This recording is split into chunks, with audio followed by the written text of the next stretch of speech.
Nerd Morning, everyone. My name is Jeremy, and today on the Nerd Morning Show, we're going to be talking about the book Firefight. This is book 2 in the Reckoner series written by Brandon Sanderson, and I absolutely love this series.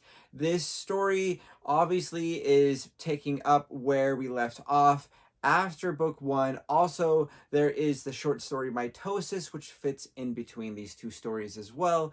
And this lead main character is David Charleston, who is essentially a assassin who hunts down these super powered individuals called epics in the team, the Reckoners, which are these group of individuals who take on these people who have superpowers. The reason why they take them on is because if you get powers and use your powers, you seem to go bad and are wanting to destroy and kill and do all really bad things like that. And so there's a reckoning that needs to happen, and that is what the Reckoners do. Their leader is John Phaedrus, and in the last book, there's a lot of spoilers here for the last book, so spoiler warning there, and we're also talking about this book as well, so warnings all around. The leader of this group is Jonathan Phaedrus. John is called Prof, and that's kind of his moniker, and he himself is an epic who has been gifting away his powers rather than using them himself, and that has kept him somewhat sane. And we are, after our events that we've had in book 1, we're looking out towards these other threats that they have around the world, and one of the things we see is a epic named Regalia is sending out assassins to try to take out the Reckoner team, in essentially inviting Jonathan and his teams to go there and focus their efforts on Regalia. Regalia lives in a place that's called Babelar, which used to be Manhattan. David, Jonathan, and Tia from book 1 go over to Babelar to team up with the team there, and there we meet characters like Val, Mizzy, and XL, and these are really, really fun characters.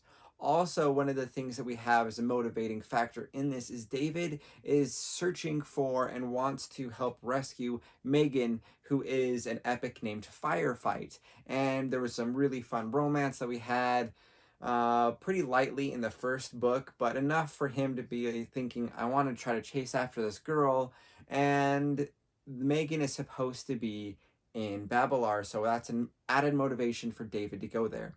While they're there, they meet with Regalia. They have some pretty exciting events as they have to take on multiple epics and go through all of these different type of adventures.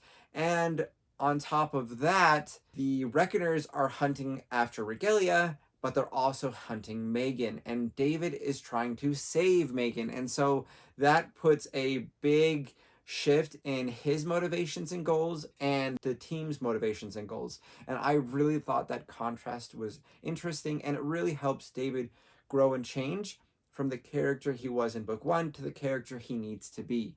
And one of the big things is he's been this assassin, he's been killing epics, and he finally figures out why he is doing what he's doing. And also he decides that he also wants to save epics, and he wants to change the way that we deal with them. And he's been searching for these things that we want to be able to find out in order to be able to potentially save epics or to turn them to our side, and that kind of thinking. And that type of thinking has been really pushed away or rejected by most everyone else. And so that puts his like goals and motivations one step above from where they were before, and we get to see a lot of good character growth in this story. There's also tons of good action, fantastic pacing, and I love everything about this book. It's just one that I've returned to and reread and have had a great time with every time I've read it. This like story has so many like moving parts and a lot of foreshadowing. I found like in here we learned the key, the big thing that we're trying to search for in the third book. It was just told to us here in book 2, and we don't even realize that that was a question yet, and thus we didn't know that we were given the answer. And I love how much foreshadowing and things that are slipped in And if you reread this, you go, oh my gosh, I can't believe that that was already there. And the level of skill, I think, in that aspect of this book and book series was phenomenal. This book is book 2 out of a trilogy, and so there is a dramatic end. Really, honestly, very fitting for a trilogy, and having this be that second one in that trilogy. It kind of has like that Emperor Strikes Back ending where you're like, no, how can this be?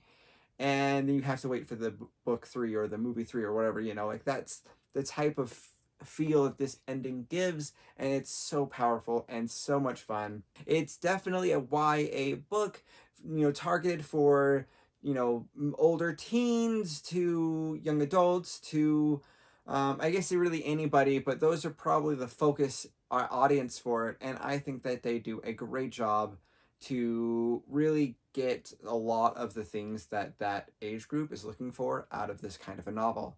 So those are some of my thoughts of this book. I think there's some really fun things here. What are some of your favorite scenes or moments of this book? Let me know. Put that in the comments below. I'd love to hear your thoughts. Thank you guys so much for watching. Also, you can join me on my other social media platforms like Facebook, Instagram, Twitter, Twitch, and many other places. Just looking for @NerdMorning, and you can find me at those places. Thank you guys so much again for watching, and we'll catch you guys next time.